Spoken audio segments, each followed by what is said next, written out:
Hi, everyone. Welcome back to In the Bank Podcast, episode six. And before I start today, I would just like to address that I'm in the process of moving. We're literally at the final stretch here. So that's really why I haven't really been posting. And you're also probably wondering, where's Keeg? Right now, I just wanted to do just a solo right now. And I think that's what I want to continue doing, not just by myself. I'm going to have like episodes where it could be me and Keegan. Just so for timing and scheduling, it works better for both me and him, and I can get an episode out when I want to.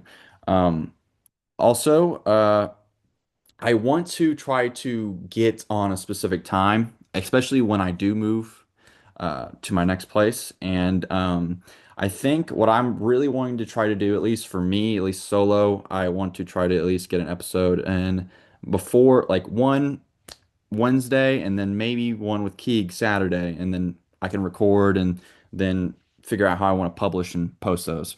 But yeah, that's what I wanted to get out of the way, smooth it out. I know it's been a minute since I've had an episode, but yeah. So let's jump in, talk about the new games briefly and what to watch. So I have been really playing a lot of Battlefield 6. It's been really fun. Specific class, I've been playing a lot of using the AK.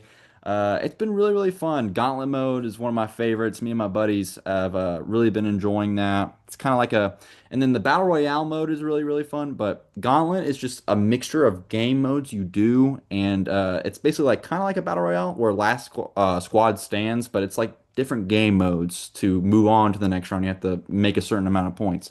Really, really fun, really cool.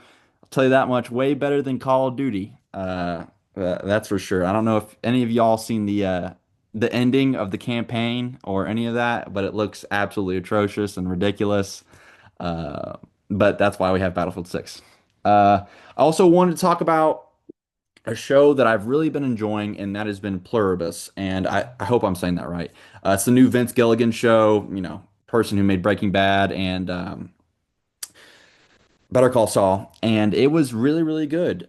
Three episodes have came out so far, and they come out every Friday on Apple TV, and I've really been enjoying it. So I don't really want to, without spoiling anything, it hooked me in the first like 14 minutes of the very first episode. And I don't feel like Breaking Bad really did that for me, or and Better Call Saul, I kind of did, but because I knew what I was kind of going into, but Pluribus, no clue. It stars Rhea Seehorn, something like that. She is really great, phenomenal actress, and I can't wait to continue on with what's going. It's a sci-fi thriller comedy type vibe, and I always love that. So, very, very good. Would highly recommend. And a game that I would recommend that I have not played is Arc Raiders. That looks really, really enjoyable. I've seen plenty of clips. My uncle actually recommended it, or was wondering if I did play it, and that's when I was like, okay, well, let's see what this game's about. And it looks really interesting, just a looter shooter extract type game. And we don't there's the only ones that are really out there is like Tarkov and PUBG, but that's the vibe I'm kind of getting from it. But mix it in with Helldivers where you drop in and you're, with your homies or just by yourself. Okay, now that I've gotten into, talking about what I've played and what I've been watching, I want to get into the meat and I feel like what I am here for is to talk to you about the Colts and the Pacers. Do not have anything on the Fever this week because there really hasn't been much going on since they're in their off season. But Colts, I mean, what else is there to say besides they're 8-2? They're tied with the Broncos right now, but technically they have the tiebreaker over them since they beat them by that crazy call, and we got to re-kick that field goal. Thank the Lord. And yeah, they are playing like no tomorrow, dude. Their offense has been historic this season. The thing is, the number one team in the AFC is the Patriots, and Drake May is looking to be in that MVP conversation, which we will talk about a little bit later. Uh, yeah, Drake May and the Patriots are number one in the AFC. We are number two currently right now. For good reason, I would say Drake Mays and the Patriots are looking quite nasty, especially after Travion Henderson just awoken and Vrabel wants to start actually using him. Um, but yeah, they very, very solid team with a very great structure, great system around them.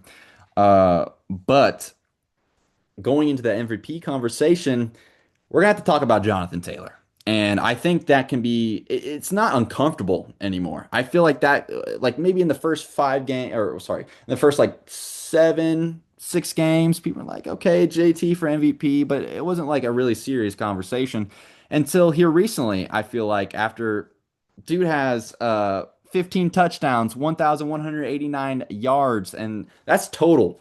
And it's actually insane how he's playing right now. He overtook Edgerrin James for the Colts history and most touchdowns for their franchise, and actually like legendary. He's having a legendary season. It's looking like the 2020 uh, Jonathan Taylor. Actually insane.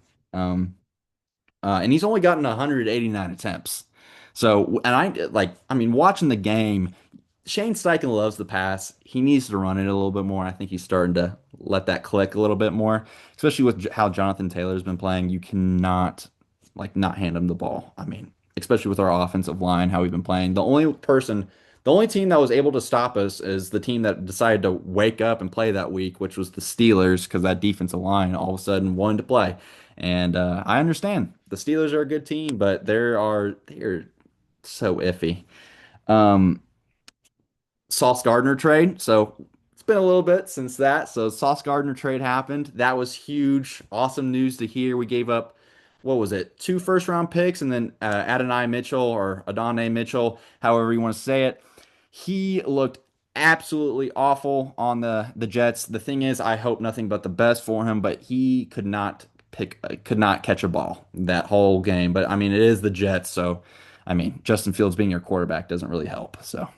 But Sauce Gardner almost had his first pick in this last Sunday bout, and it was so close, dude, against Drake. It was against Drake London too. He was right there. Was not able to get it, but he looked pretty good in his Colts debut. Nothing crazy. I mean, the attempt anytime. I mean, he's pretty much locked down Drake London. I would have to say, besides that one play in the end zone where he got his legs broken, I will say that. But for the most part, he had him pretty well. I will say. Anytime he was matched up with him. And another thing that we have not talked about since, news has passed since this episode, and it's DeForest Buckner being injured and placing him on the injured reserve, which sucks a little bit, but luckily he served 1 game technically already and 3 more games until he's eligible to come play back. And from reports, he had stem cell treatment from Panama in South America on his neck. So let's hope that it's like Christian McCaffrey going over to Germany and getting getting all of his ACL fixed up, and maybe DeForest Buckner can get some of that magic going. I really, really hope so. We kind of need him back. Our pressures have been pretty well on the defensive line side of things. I think Leatu Latu has played amazing this season. I'm not going to say like crazy, but he has definitely shown that he can take that bulk of work or get those many snaps as the defensive end or as our edge rusher.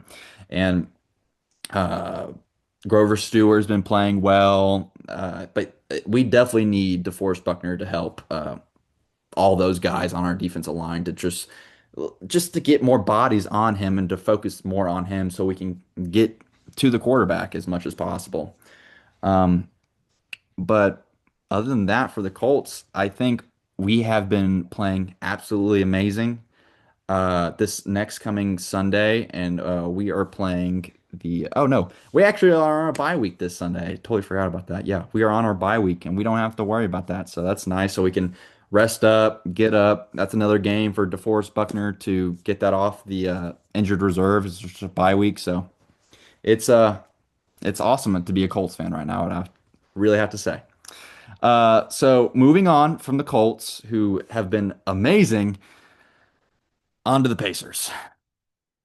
And we have 8 people out going into this next game. And sadly, those 8 people are going, and one of them just got injured here recently, was his knee against the Suns. Aaron Neesmith is out. Johnny Furphy is out. Quentin Jackson, Benedict Mathurin, Obi Toppin, Cam Jones, and Tyrese, of course. But I mean, actually insane. Uh, it's just, it just, it's just how it goes. You know, you get the injury bug and things happen, man. You go from being in the championship game last season to how being 1-10. You know, it's just how it goes. And especially with just how the injury bug is treating us, it has been awful. Uh, he went, yeah, like I said, Neesmith went down with a knee injury against the Suns. He's projected at least a few weeks. There's no projected timetable, just that he's going to be out for a few weeks. Mathurin, who was placed, who was, you know, not, who's been out, hasn't been playing for a minute, is projected to be coming back probably in a week, week and a half. He was basically injured at the first game of this, or first or second game of the season. So I'm just glad to see that he's coming back, hopefully here soon. But good news is we do have TJ and Nimhard back. TJ being our absolute heart and soul off the bench, and then Nimhard being our number one guy, or at least our point. And from what I've seen, we need a little bit more out of Jarris Walker, big time. Siakam is carrying our team. Like that's just the end all be all. I mean, Siakam is carrying this team, and as much as I just don't. I wish we didn't have to put that much on his back. But with how this season was going to go, I mean, that's what was it was bound to happen, you know. But do I think we can make a comeback with our roster right now and going into the playoffs? Do I think we could do that?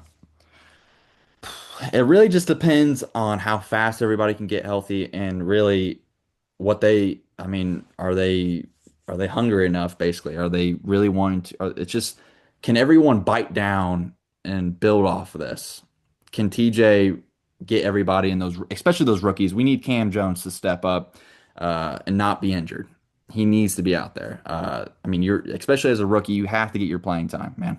I mean, regardless if you got a big toe injury, you better go out there. And